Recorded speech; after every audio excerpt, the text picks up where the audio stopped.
গর্ভাবস্থার দ্বিতীয় সপ্তাহে শারীরিক পরিবর্তন যা যা ঘটে। যেহেতু ডিম্বস্ফুটন দ্বিতীয় সপ্তাহের মধ্যে হয়ে থাকে, তাই আপনি এ সময় ডিম্বস্ফুটনের কিছু লক্ষণ লক্ষ্য করবেন। ডিম্বস্ফুটনের পরই গর্ভধারণের জন্য যৌনমিলন উপযুক্ত সময়, তাই আপনার মাঝে কখন ডিম্বস্ফুটনের লক্ষণ দেখা দেয় সেদিকে খেয়াল রাখতে হবে।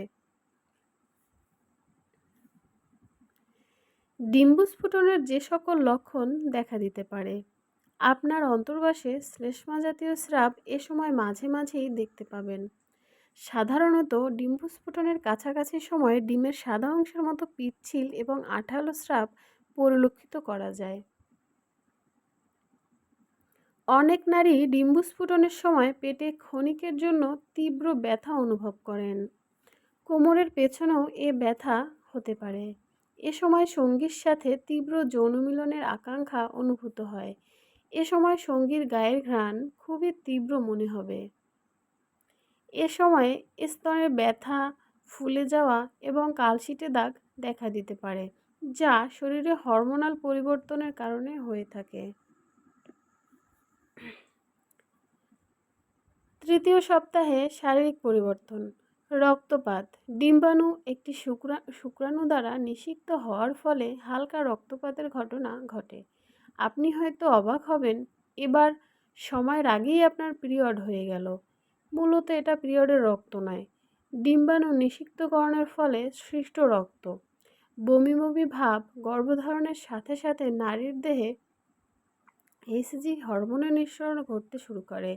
এই হরমোনের প্রভাবে গর্ভবতীর বমি বমি ভাব বা বমি হতে পারে। স্তনের পরিবর্তন: গর্ভবতীর স্তনের স্পর্শকাতরা বৃদ্ধি পাবে। হালকা স্পর্শে ব্যথা হতে পারে এবং নিপলের রং গাঢ় হতে পারে।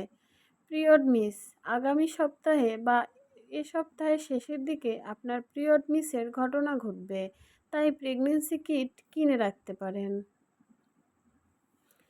চতুর্থ সপ্তাহে শারীরিক পরিবর্তন: হরমোনাল পরিবর্তনসমূহের মধ্যে মাত্র 4 সপ্তাহে গর্ভবতী হওয়ার সুখবরটি আপনার গর্ভাবস্থার লক্ষণগুলি আরও সাধারণ করে।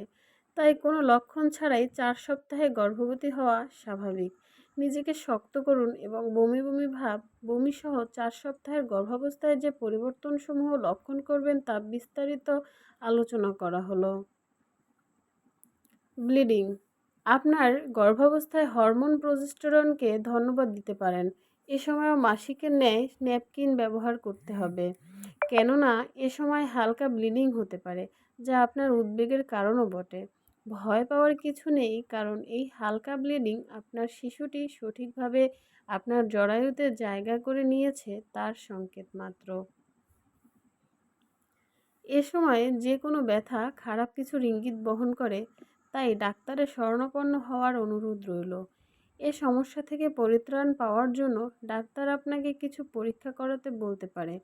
তবে যদি ভারী রক্তপাত হয় এবং কয়েকদিন স্থায়ী থাকে বা কোনোভাবেই ভয়ের কারণ হয়, তাহলে শীঘ্রই ডাক্তার দেখান।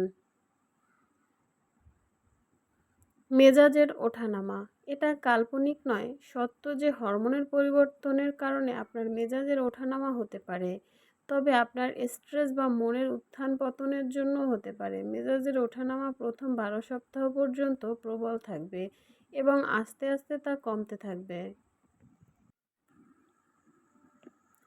সকালবেলার অসুস্থতা, যেটাকে মর্নিং সিকনেসও বলা হয়।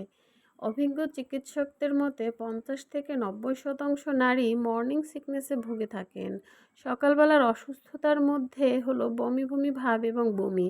আপনার সকালবেলার সমস্যাটি 9ম সপ্তাহ পর্যন্ত স্থায়ী হয়, পরে তা আস্তে আস্তে কমে যায়। সাধারণত দ্বিতীয় ত্রৈমাসিকের মধ্যে ভালো হয়ে যায়।